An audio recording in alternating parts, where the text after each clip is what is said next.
Yeah, good afternoon and welcome to all the participants. My name is Ziyaad Robertson and I'm a director at VanderMerwe&Robertson Attorneys. I have the privilege of hosting our session again today. Please remember to keep your microphone on mute and your camera off, and feel free to ask questions at the end of the session when all the speakers discuss their topics. Just remember to switch the camera and the mic back on when asking the question, and also just state your name. We're also recording this session as always, and we'll distribute it to all the participants tomorrow. Yeah, this is week 13 of True Normal, and we'll chat about the supplementary budget this afternoon. We have the privilege of a couple of speakers. Theo, Vorster, CEO of Galileo Capital, is present as always. Theo, welcome and thank you for joining us again. Then we also have Ziyaad Moosa, tax partner at PKF Octagon. Welcome, Ziyaad, and thank you for joining us. We also have Yolande Botha, the Senior Financial Planner at Galileo Capital. Welcome, Yolande, and thank you for joining us. A tough time yesterday to talk about all the deficits and the debt. It felt somewhat empty to me. So what is your view on the budget, and what can we take from it? Hello, George. I hope you're well, and I hope everybody can hear me. We can hear you, Theo. Thank you. Yes, I think there's a few things we need to remember about yesterday's budget. The first thing is it was to a large extent to formalize what was already announced in terms of the plans, in terms of the support plans that was already announced. There needed to be some way to formalize this, to table it, and to get it through Parliament. So that was part of the reasoning. The second part of the reasoning was quite simply that South Africa needs to change course. There's absolutely no way that on the route that we were, we are not going to be in charge of our own destination. And I want to share a few slides to show this in a bit of a better perspective. So I'm going to start with this slide at first, and I hope you can all see it. But this is for me the key of the budget that was reported yesterday. Now, if you look at it, it's almost like the Paul Simon song, Slip Sliding Away. This is the hippopotamus the minister talked about. That is the budget revenue, the expenditure, and this is the revenue. This is feeding the hippopotamus. Now, what does this mean? The revenue budgeted is going to be 304 billion rand less than what was originally budgeted in the normal budget in February. So our revenue is going to be 304 billion rand less. Our expenses is about roughly 145 billion rand more. So this is the gap that we are starting to create. This is what we get in, and this is what we spend. Now that is impossible in anybody's terms. No matter how you look at it, if that is the profile of your expenditure and this is your income, you have to borrow this. And to borrow that becomes more and more difficult the bigger it is. So what is the minister's key message? The key message was that, and this is, I'm coming to the second one, this is the percentage debt to GDP. What does that mean? The minister yesterday downgraded our GDP, that means the total annual economic output of South Africa, to about 4.9 trillion rand. So our total economic output in South Africa is 4.9 trillion rand. It was 5.2 trillion, but be that as it may, it's going to come down. And if we believe the minister's numbers, it will come down by about 7.2% to roughly 4.9 trillion. This is the debt to GDP if we do nothing. Now, what does that mean?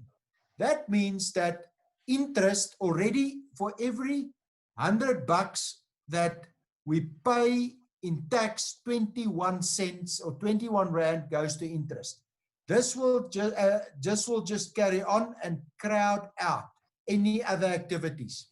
This will mean if we don't do anything, South Africa will end up, as the minister said, in a Zimbabwe or Venezuela way. That means we will not be able to spend on anything but interest, on the one hand, and secondly, probably government salaries. So this is untenable. What the minister said is we need to find another way. There must be another way, and if we do this other way, which we will get details in October, we might bring this to a level where we actually have an economy that's functioning. And we need to get closer to this. What does this mean? This means government will have to reprioritize expenditure and to a large extent cut expenditure away. And the target here is that we will peak in about 2 or 3 years' time, and we will actually, as a forecast, we will have, if you exclude interest, we will have a surplus on the budget. That's what the minister is trying to achieve. He said about 3 or 4 times that cabinet is involved in this. When he talked about government salaries, which will play a major role in this, he noted quite actively that the minister who looks at the public services is already involved in discussions. And we know that the civil servants had a 3-year salary deal with government. Well, in April, they did not get their agreed salary increases. So already there's work there to be done. I'm just not sure when the government talks about this, if the rest of his cabinet understands what he's actually saying. But this is where the Theo Mboweni wants to take us. This is if we do nothing. Now, I'm just going to use a simple graph that was put out by Ryk van die Kerk at Moneyweb. The original budget in 2021, which was right at the end of February, if he breaks it down to a household, that means this is a household as the end of February. How did this household look? This household had an annual income of 116,000 Rand. This poor household had expenditure of 147,000 Rand. Non-interest expenditure was 128. Debt was 19. So this household had a shortfall of 30,000 Rand a month. But this is the debt of the household. This was if South Africa was a household. Now, anybody will tell me this is not sustainable. Simply, if your household income is 116,000 Rand, you cannot afford 147. The supplementary budget, this dropped. This dropped to 91,000. Why did it drop? Because income, specific tax revenue, will be 304 billion Rand less. So this is what happens to this household. But this household expenditure actually went up. Why? Because the government's net expenditure is 145 billion Rand. So non-interest expenditure, what happened to interest? Marginally up, because we borrowed a bit more, but our shortfall nearly double. That is the crux of this budget. Our debt is going up and our shortfall double. And that is where the problem came in. Now, if I go back, that tells you that the South African household is in serious trouble. And Theo Mboweni tried to tell the rest of the country and cabinet that, guys, this is not sustainable. So where are we? This was published about 2 weeks ago in Beeld newspaper, and it's a comment at that point in time based actually on a discussion we had on this platform about 3 weeks ago, where we said that the government has a choice, either between a Theo Mboweni's more market economy or the way we are. And that is exactly what Theo Mboweni noted yesterday. He said there's a small gate and a narrow road on this side, and we need to take that.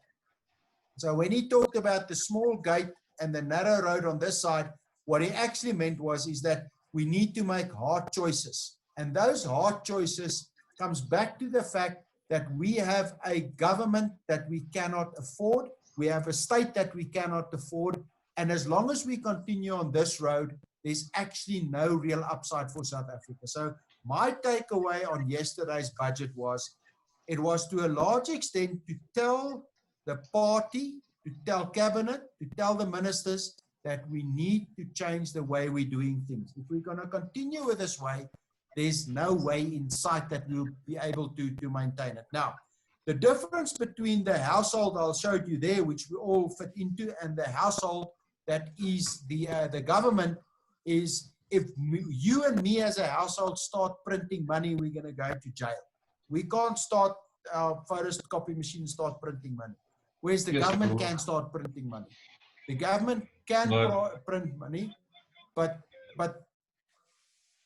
hello, can you hear me? Yes, Theo, we can hear you. Okay, but the government can print money, but it needs to be exceptionally careful. And why is that? Because the minute confidence is lost in the system, you have runaway inflation and you don't have access to international markets anymore. At this point in time, we have, but as Lesego Ganyagu, President of the Reserve Bank, said at numerous times, we have to guide very carefully in terms of how do we approach markets. So my takeaway from yesterday is it's brutally honest. It was more a message to the governing party and the ANC to say, guys, if we want to remain in control of our long-term destination, we will have to take aggressive steps now. And the positive of that was he referred in the press release or in the press conference, as well as in the supplementary documents. He referred to Treasury's strategy document that was released in August last year. That document changes the path of South Africa. That changes it to a path whereby state-owned entities will have to justify why they need government money because there's not a lot of money left. They'll have to justify what is the effect that giving them money, the accelerator that they have in the economy, and the fact that they are a state-owned entity per se doesn't justify that. Secondly, it gives a big role to private-public partnerships and private money getting involved in the system. And that's the type of things we need. And thirdly, we will have to curtail government expenditure, specifically consumption expenditure, and that comes down to the salary bill. And that's why when you listen to him yesterday, he delegated some of those stuff to his ministers. I'm not too sure they understand exactly what they need to do because I think it's a tall order. But that is a very much an overview of what my view is of what was said, what the aim of the budget is, and where we are. Just one last point. The discussion with the IMF and international funding, I think that needs to happen. I think what is also positive is all of a sudden, we're not questioning if we should go. It's a question of the terms we can negotiate.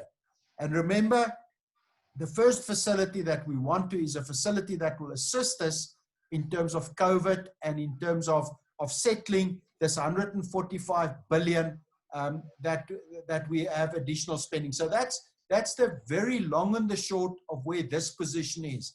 And I think before we get into detail and ask the other ones, I would like to ask Ziyaad Moosa, specifically more from a tax side, from his tax advice, what he believes where we are, and perhaps giving some proper advice as to what we should do in this environment. So Ziyaad, welcome, and I look forward to your presentation.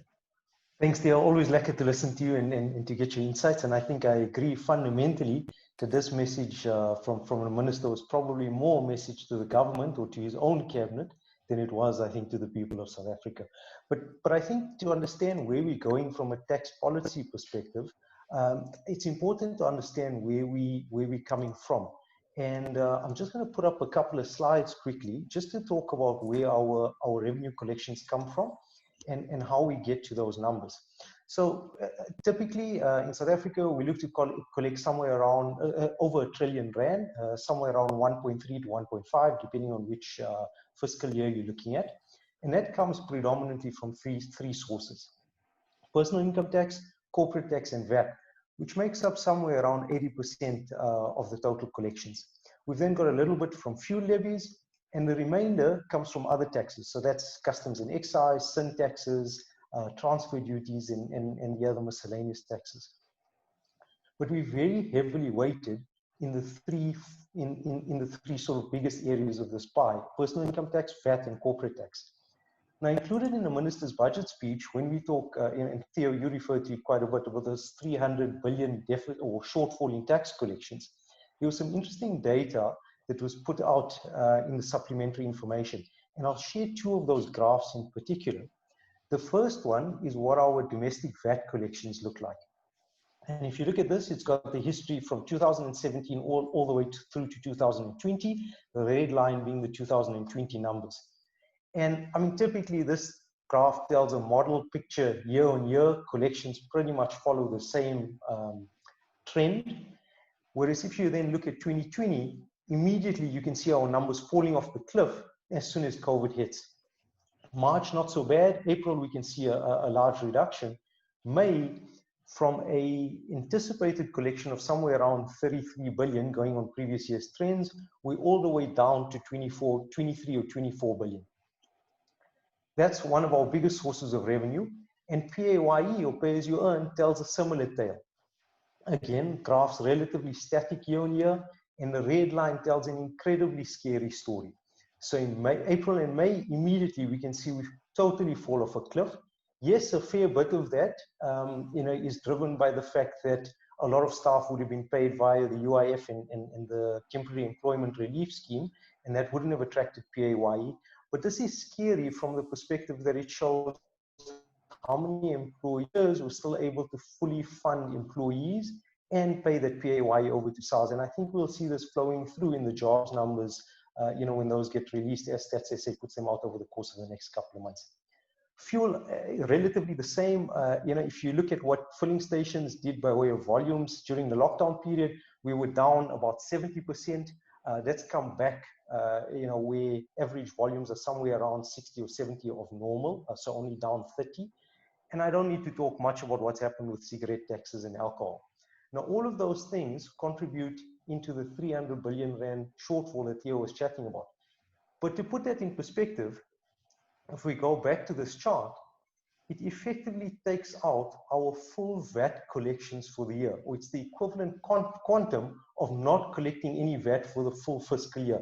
I actually had such a shock when I looked at the stat that I phoned one of my colleagues to make sure I'm not dropping a zero off somewhere. And that's an incredibly scary number. So what does that mean from a policy perspective going forward? And I think there was some nice information that came through, again, as part of the supplementary budget information. And Treasury is looking to still scale up collection. So while they are looking at cutting costs, and Theo shared that, Treasury is looking at increasing tax collections over the course of the next couple of years. And we're looking at anywhere between 5 billion to 15 billion rand a year increase over the next 4 or 5 years. You've got to ask where they're going to get that from, because there's an ever decreasing and shrinking pool of taxpayers in South Africa. And if you look at what corporate profits are going to be over the course of the next couple of years, that tells a scary tale. So there are a few things, though, that SARS has specifically said they're going to be looking at. And these are the things that we, at the moment, are advising our clients that maybe you need to have another relook at to protect yourself for when these SARS audits do come through. And there were 4 areas in particular. I'll touch on each of them briefly, and I think all worthwhile from a revenue collection perspective. The first is transfer pricing.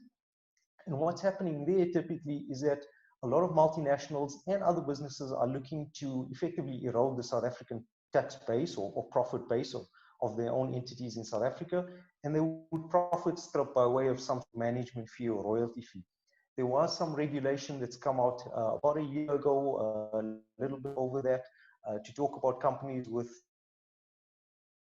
over a certain threshold having to put in formal transfer pricing documents in place. And SARS has now come out and said specifically they're going to be auditing those, taking a little bit of a further look. So if you are in that situation, those things need to be reviewed, because in the event of an audit, certainly, there is the possibility of understatement penalties. The second mechanism, which SARS is looking at attacking, is VAT fraud through the VAT system. And we would find a number of syndicates coming through, submitting fraudulent VAT claims, and then sticking these through in order to claim fraudulent refunds. Now, SARS has got to find a stable balance, because, again, over-policing that clogs the system and results in what we saw out of the Ombuds report about a year or 2 years ago relating to a big backlog in VAT. So there's a fine line that SARS needs to walk there.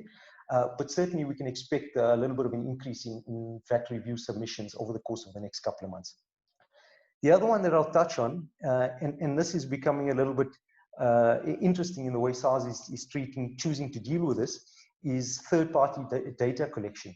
And we've seen this in our practice over the course of the last year.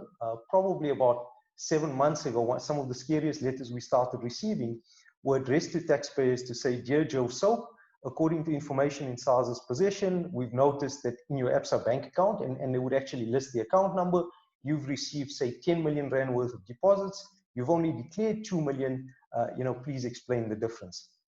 Now, if you're hiding deposits, that's an incredibly scary letter to get. So again, the advice here is that SARS does have this data. They are going to be using it.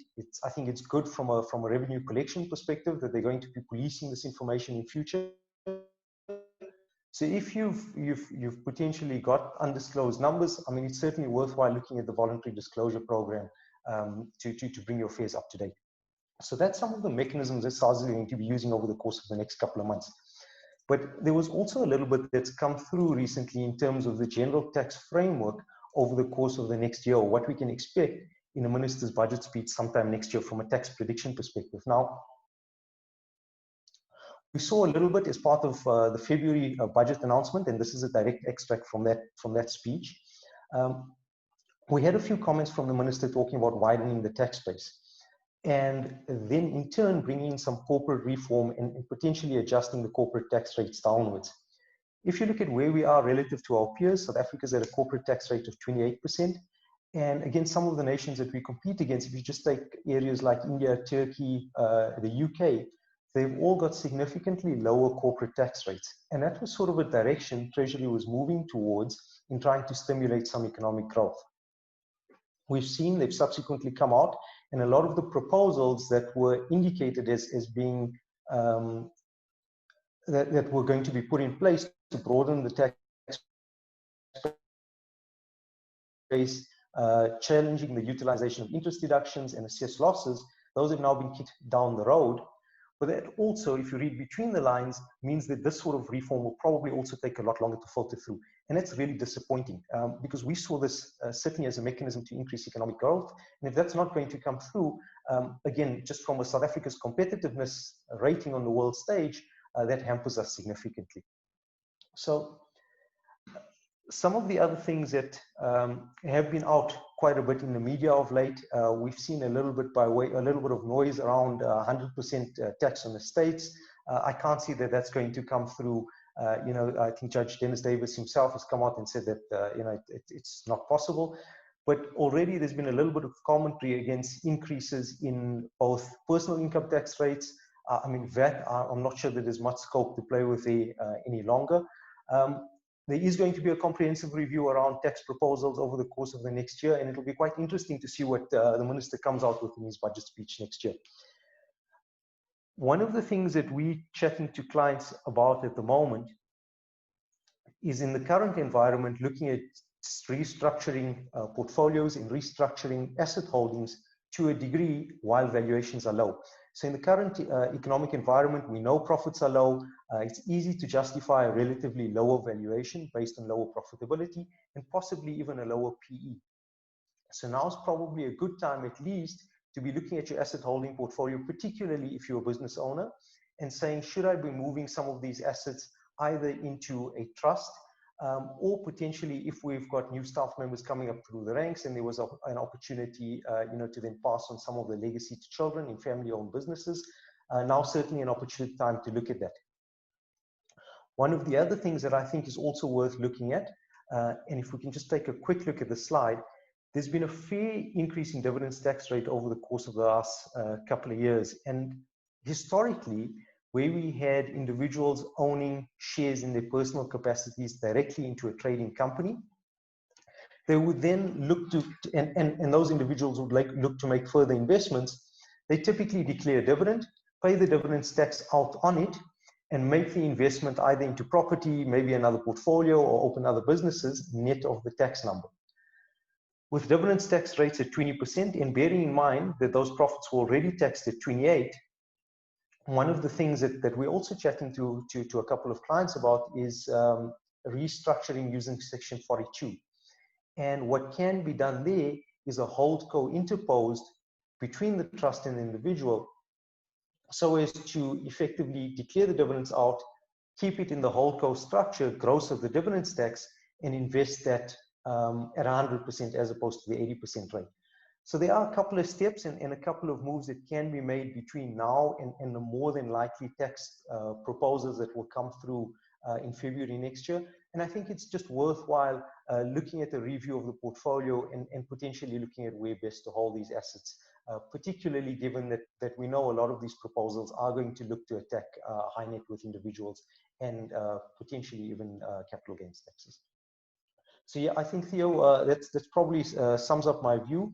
And I think I'm keen to hear what will come through over the course of the next months by way of Treasury and SARS announcements. Let me just unmute myself. Ziyaad, if I, let me just get this, there we are. Just a question from my side. If I look at what the minister was saying in terms of increasing the tax revenue, and he talked about 40 billion rand over the next 4 years, and it was kind of spread between 5 and 15 billion. But if I look at your pie chart in terms of total income, that is not a massive amount relative to the tax. It is just for me, if I look at the total tax income that you used in your graph, the amounts are not massive. So does that mean that the minister, to a very large extent, is going to probably rely on tweaks, but actually rely on the efficiencies and broadening the net that you were talking about in terms of just making sure that everybody that should pay tax pay their taxes? Yeah, I think, Theo, as you say, it's not a massive number. You know, we're not talking about huge percentage-wise in terms of our total collections. It's not massive, and I do think the focus will be predominantly on broadening the net. I think specifically looking at we know that there's specific allowances granted to corporates or entities in specific industries, and I think if you look at the trend worldwide, it's potentially to strip those allowances away and then review and sort of put everybody on an equal footing by way of a general rate. Yes, there's certain allowances for economic zones, etc., or specific governmental projects that you might still see coming through. But as you rightly say, I don't think it's going to be a total overhaul of the tax system. I think there are just going to be tweaks that will come through. And I do think we've got the ongoing discussion around, is our individual CGT rate too low? And then there's the populist discussion around, should we be taxing estates at higher rates as well? So I think there is still a possibility of that coming through, if you want to call that, say, a major reform over the course of the next year. Thank you very much. Before we take questions, the third guest is Yolande Botha. Now, Yolande heads up the wealth management business at Galileo Capital. And the view for Yolande was, first of all, we expected there might have been certain changes which did not come through. So I'm going to rather ask Yolande to stick to a large extent to, in the current environment and where we are now, from an advice point of view, in terms of investments, what is the line of advice, both locally and internationally, if you can elaborate on that? Yes, thank you, Theo. I think it's also worthwhile just to touch on prescribed assets, because it was such a big fear that that would be tabled in the supplementary budget. And the problem with that was that there was a lot of people that obviously expected that pension fund money would be used to pay off debts or be used as a way of collecting revenue or increasing the revenue. But what happened then is that there was a lot of people that actually went and sold their pension funds and their preservation funds. And what this budget clearly showed was that you cannot make an investment decision on rumors. All that these people did was to reduce their capital amount by about 30%. And that's the tax that they had to pay to get the money out. Now, to make up 30% of your capital is going to take you a very, very long time and very difficult to do that with investments growth. So I think we need to make sure that all the facts are on the table before you make an investment decision. And if we look at the trends that's coming through and what commentators are saying currently about prescribed assets, is that they're looking at Regulation 28. Now, Regulation 28 is the thorn in all of our flesh, because that means that it says that you cannot invest more than 75% of your assets in equities, and it says that you cannot take more than 30% of your funds out of the country and place that offshore. So what they're looking at is there is a category called the alternative assets, and that is currently sitting at about 2.5%. So what they're thinking about is to increase this to around 15% to 20%.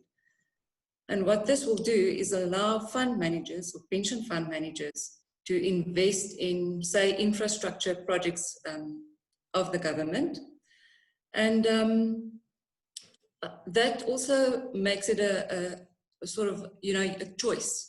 So you can look at what's available, what the growth is on it, and actually get a growth for your pension fund managers and perhaps doing something good for the country.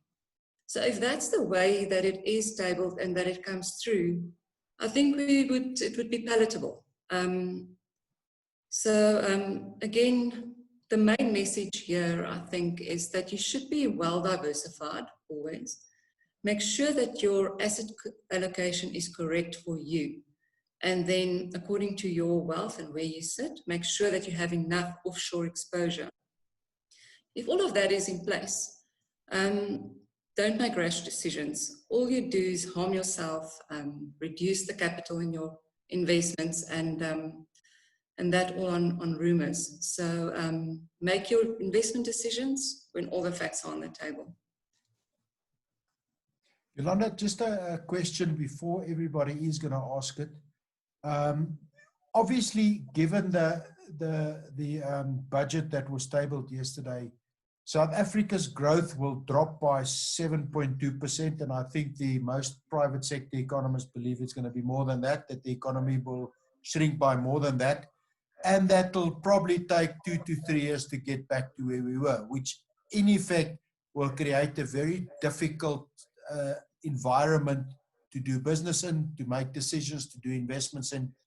In terms of the guidelines of international exposure or diversifying outside of South Africa, just give me your perspective as to how one should approach that diversification decision. So, yeah, it is absolutely worthwhile to have some money in dollars and directly overseas. So that means that you don't make use of the asset swap funds that's available, but rather exchange your rands to dollars and then invest in dollars. But it really does depend on your financial situation and on your wealth. So if you can just afford your expenses, then the asset swap is a good way to do it. And you can easily get that through balanced kind of funds, and then a 30% minimum is the requirement. All the studies that we've seen recently shows that a 30% allocation to offshore assets, say you're in a retirement fund in a living annuity where you draw income from, should be sufficient. But with discretionary assets, if you're in a more wealthy position, 50%, and if you have, that's 50%. And if you're in that category where you are going to leave a lot of money to the next generation and even a third generation, then about 75% of your assets, all your assets, that includes property, should be invested offshore. Because for long-term investment, it makes sense to invest in the broader world. It's not just looking at South Africa itself and our growth prospects, but it is looking in at the universe of investable assets that you have available. And if you have a larger amount to invest, then choose a larger universe to invest your capital in. And that's not a decision or a motivation from a South African point of view, or anti-South African or South African pessimistic view. That's almost more of a principled view in terms of investments. Yes, absolutely right. You want to be invested in a company, and I don't know now because they are very expensive, but like a company like Apple or a company like Netflix. And that's obviously not available on the South African market. So even if you look at passive funds, you look at something like the MSCI index, there you get a broad range of companies that you invest in, and you're investing in America, you're investing in the UK, Europe, Asia. So you've got well diversified, you're taking care of the risks of one country, because it's not just South Africa that poses risk. Any other country could do that. And you're also making sure that you are invested in the biggest companies that are out there. Whether it's growth companies or value companies, that thing doesn't matter. It's a very easy way of putting money offshore. Okay, thank you very much, Yolande. I am going to, it's nearly 22, so I'm going to ask if there's anybody with a question or anybody that would like any question on the topics that we discussed, either for me, for Ziyaad, or for Yolande. You are welcome to ask a question now. Is there anybody that has a question or would like us to discuss any of the elements that we noted in more detail? Is there any questions?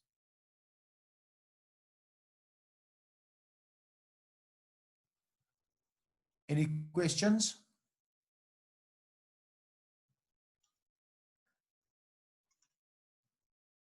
All right, then I'm going to ask Ziyaad, I'm going to ask you just a few basic principled questions. In terms of the changes in your experience, in terms of the changes with Edward Kieswetter at SARS and the way that they react to clients and to taxpayers, are you seeing a difference in the approach or service levels or pace at which they answer questions? Are you seeing anything? Yeah, I think, Theo, there certainly have been changes over the course of the last year. If anything, we are seeing a little bit of efficiencies come through in the system. A COVID period, you've sort of got to look at differently, because we understand during that period, everybody's operations were disrupted massively. But certainly over the course of the last year, we are referring a much lower number of cases to the tax ombud. We certainly, yes, there are still issues, particularly around VAT refunds. That's still a big bugbear, as well as the actual payment of individual tax refunds. But we're certainly referring a much lower number than we were doing historically. I think if I look at the direction that the revenue authorities are taking also, and the type of questions that we're seeing coming through, it's good, not necessarily from a taxpayer perspective, but certainly from a South African policy perspective, to look at the nature of questions that they're asking. So if we go back to the example of the letters we were talking about using third-party collection, I think that those are some great initiatives. I think there's a long way to go. So certainly VAT collections can be improved. Some of the response times relating to objections are still a little bit slow, but on the whole, we certainly have seen a marked improvement over the course of the last, I would say, year. Yolande, on your side, just in terms of, again, I'm going to go to the SARS. When people ask for applications to take money offshore, specifically the 10 million rand that they need various approvals, are you seeing any change in that? Is it because there was at some point people that were noting that there's a bit of a drag on that? Are you seeing any change in the attitude? No, I think that was short-term, Theo. At the moment, when people apply, they usually get the amount that they're applying for, and the process seems to be running quite smoothly. We are getting tax clearances, so and foreign tax clearance. So no, I think from our side, yeah, we're carrying on. All right, I'm just going to ask you again the question in terms of international exposure, levels of the rand. What's your view on that? We think that if you have a biggish amount, you can start phasing out at 17 to the dollar. We saw or had quite a few talks with fund managers, and there are quite a few that's quite bullish and that are waiting for 16.50. But I think you can start at 17 and maybe do a third at 17. Or if you're very panicky about the situation in South Africa and are worried where things are going, you can take the full amount at 17. I think what happens here, you know, even if the rand then goes to 15, say it does that, in 2 or 3 years' time, we'll be talking about 18 or 20 to the dollar. So eventually you'll make that back. But 17 is a fair value currently. I think I tend to agree with that. I just think we need to be careful. If you look at the volatility we're seeing in the last few days is not South African exchange rate volatility. To a large extent, it is a national volatility that we're seeing on the South African side and on the South African rand. I think if there's any other questions, I'm going to ask for just a few closing comments from the panelists. Is there any questions or any topics we need to spend a bit of time on? Theo, if you wouldn't mind taking a question from me. Yes. I'm quite keen to just hear your views in terms of the public sector wage bill and the likelihood or will of reduction. If we look at yesterday's speech, I mean, that's a huge component towards cost-cutting measures or proposed cost-cutting measures. But I think the minister spent, you know, at most all of a minute or 2 minutes on it. Do you see that there's, do you see it coming through over the course of the next year? It would be nice to get some thoughts. Yeah, Ziyaad, thank you. You are right. The public sector wage bill is so big a percentage of our expenditure that one cannot really cut expenses without looking at the public sector wage bill. That we need to appreciate. We also know that there is something like 40,000 public civil servants that earn more than R1 million a year. Now, the thing is, initially one would say, wow, why don't we cut them? Well, most of the medical specialists is obviously in that, and you start to cut people you don't want, you start to cut scientists and academics, but be that as it may. First of all, when the minister talked about the public sector wage bill, we have to appreciate that, as I noted, the 3-year contract for increasing the public sector wage bill, there would have been the 3rd increase would have been in April this year of the 3-year contract. That increase never happened. And the minister dodges those questions every now and again, but the simple fact is the April agreed increase never happened. The trade unions want to take the minister to court, but that didn't happen. That's the first thing is, so that increase did not happen.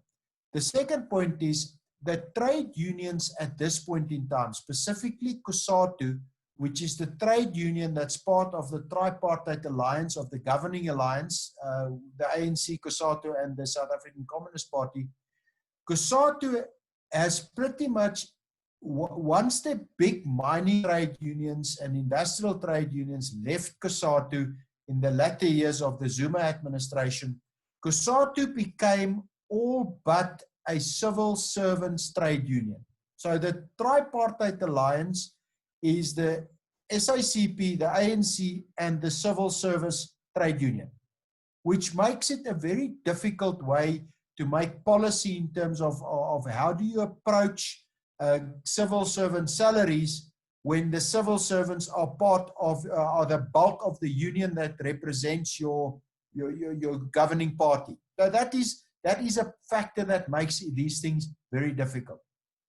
Then, when the minister talked about it, and that is the style of, to a large extent, of the Cyril Ramaphosa cabinet, is that ministers are responsible for their portfolios, and once a collective decision has been made, which it seems the Minister of Finance is trying to tell us that the collective decision was made in terms of cutting expenditures, then it is that specific minister's role to spend time on that and to feel that. Now, what the minister has said, what Tito is, that's why he even said good luck. He said kind of good luck to the minister that's involved in that, which means there is a challenge. There's a big challenge, because that challenge is, first of all, you haven't stick to your side of the bargain. Number two, you want to cut our salaries. And number three, you want to cut our numbers. Now, how are you going to get that right? And we're part of the governing alliance. But my view is that the government then last year came with a plan where they offered early retirement to certain civil servants. Why does that make sense? Because the public investment, the government employee pension fund is actuarially in a surplus. So there's no problem with that. It's funded, it's in a surplus. And if you can get a civil servant to take early retirement, you move him out of government expenditure into the pension fund, which has got enough money to afford early retirements. Unfortunately, the government was hoping something like 30,000 will take that. I think 3,000 took it. And the simple reason that was given why they took it is the civil service pays very nice, great salaries, number one, and number two, there's a massive unemployment crisis in South Africa, so why do I want to be on the street? Now, but that is a bit of history. Where does that leave us? I think we need to go back to what happened when Greece was in the same crisis like this almost a decade ago. The initial portion of the crisis was very much a way of don't touch our salaries, don't touch employment. There were strikes in the street, people marched up and down. And then as it carried on, the social fabric realizes, but the private sector took this knock. Private sector employees and private sector employers are cutting salaries, are cutting bonuses, are getting paid less than the civil servants. And the whole idea started to come through, but wait a second, the only guys that are not taking part in this recovery or this trying to salvage the situation was the Greek civil servants. And 2 years ago, 2 years after that, which is now 7-8 years ago, when government said, but now we're cutting civil servants' salaries up to, in certain cases, by 30 or 40%, there was not one single civil servant in the street. Not one single guy was protesting. Why? Because simply the society took the view that the only people that are not taking part in trying to shoulder this burden is the civil servants. And they took that. They took that. It was horrible hardship for a lot of people. It led to extreme people struggling to make ends meet. But the society decided that civil servants must also bear the brunt. I don't think we'll reach that position, but what I do think is that the more these discussions continue, the more the view will be is that if everybody else is taking a hit, why not the civil servants? So my view is, I think it's going to be very hard discussions. What is disappointing, and that is something that one would have not wanted, what is disappointing is if the minister is making a speech, one would have liked that everybody else already is in line with that, and that's government policy. And he had to say 3 or 4 times that this is agreed to by cabinet, this is agreed to, but you almost get the idea that he was marketing to them and would have liked something else. So, Ziyaad, my view is, I think it's going to be very hard decisions. I just think that the environment now is not conducive. I mean, just imagine if the medical workers go and strike outside the hospital in winter, where half the hospital is full of COVID patients. It just ain't going to work. So I just think at this point in time, there's a bit of leeway to government side. I am actually just not sure how they're going to get it through. But I do think the fact that they steadfast on the April increases shows you that they are strong on this. So my view is they'll have to go for it, but it is going to test the mettle of the tripartite alliance and where government fits into this. But it's a great question. That is going to be the litmus test of this government, and that is going to be when we have the medium-term budget framework in October, because a lot of it, Tito kicked out to October.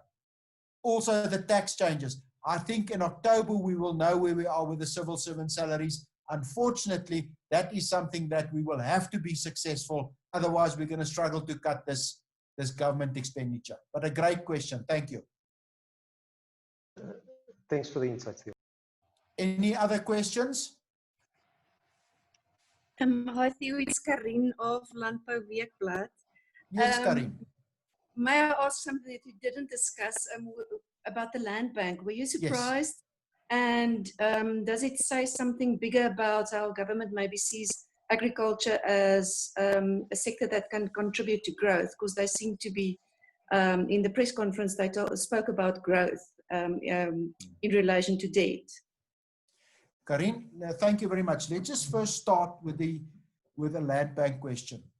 The first point is the land bank primarily at this point in time has a liquidity issue. It has an issue about servicing some of its debt that was due, some of its facilities, and therefore it broke a covenant, and therefore it was in breach. If you go back to Treasury's document, and I keep on harping on Treasury's document of August last year before the unions kind of watered it down a bit. But Karim, that document specifically had certain requirements for a state-owned entity to be able to get funding. And those requirements were there was a few numbers of them, but the key elements there was, does this SOE produce to the good of the country or the good of the community? So does it almost assist in terms of uplifting and in terms of growth and in terms of employment on the one hand? And the second hand, is that critical what it does? Is it really critical? And I think the land bank ticks both those boxes. Whereas SAA or some of the other government institutions doesn't really tick those boxes. The land bank ticks those boxes. That's the first thing. The second thing is, I think if you look at agriculture and the ability for agriculture, not only to sustain food security, but to create employment, there's no question about that. In terms of food security, we already know that the government has said a number of times, and even if you look at the lockdown regulations, the food part of the agriculture value chain was kept as open and as efficient as possible to make it as easy as possible. That alone tells you that government realizes the priority of making sure that the food value chain is operational. So that's the first thing. The second thing is, if you want to create employment to people that are desperate in poverty in rural areas, that's one of the easiest ways, not only to create employment, but also to assist with food security. So I would have been extremely surprised had it not happened. Because if you look at the land bank's role, the land bank's book, at last I saw the land bank's book was something like 45 billion to farmers. Now that book is made up of direct farmer lending, as well as indirect farmer lending, as they call the SLA lending, which is the service level agreement lending, which is done via one of the big agriculture companies, and then there's some of them that rely heavily on the land bank's funding. But that whole mechanism would have come to a standstill.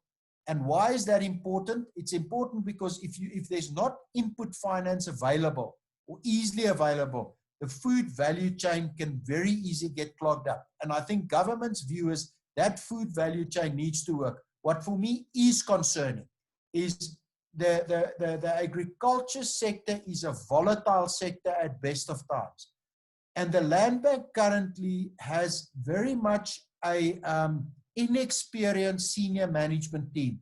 At least the positive side is they're all in permanent positions now. The negative is they're inexperienced. And I think that inexperience might lead to rash decisions, which is not in the long-term interest of agriculture. So the most important thing at this point in time is the land bank has got time and space to structure itself, to make sure it gets the right position, and that will assist it. There's just two other points I think that is important. Remember, we're on the brink of a very positive, a great agriculture year. If you look at the exports, if you look at citrus, if you look at the summer maize crop that's coming in, it's volume-wise the second highest crop, value-wise probably the richest crop we've ever had. So there is a great season coming in, which to a large extent will assist in some of the land banks' bad debts or debt provisions, which will assist in that in a big way going forward. But I do think also government will need to look at the funding model of the land bank and their mandate. If the land bank's funding model is to raise funding from capital markets, but to a large extent there's a portion of the mandate that's a developmental mandate, these two don't necessarily match. Simply developmental products has got to take years and years and years to come to fruition. There is a rate of bad debts, and that's not really the kind of thing that you can fund straight from the capital market. So the government will need to look at that as well. But luckily it was the land bank and not SAA or anybody else, but it's not surprising. And I think it's a positive sign from the government point. Karin, does that answer your question? Yes, thank you very much. Thanks. Any other questions? I think we're practically out of time, George. If there's no further questions. Yeah, we maybe one more question, but yeah, it doesn't look like there's any further questions. So we can conclude. Yeah, Theo, Ziyaad and Yolande, thank you very much. This was very informative. Learned a lot today and really enjoyed the discussions of each one of you. So thank you for taking part, and thank you to all the participants. We'll chat again next week, Thursday.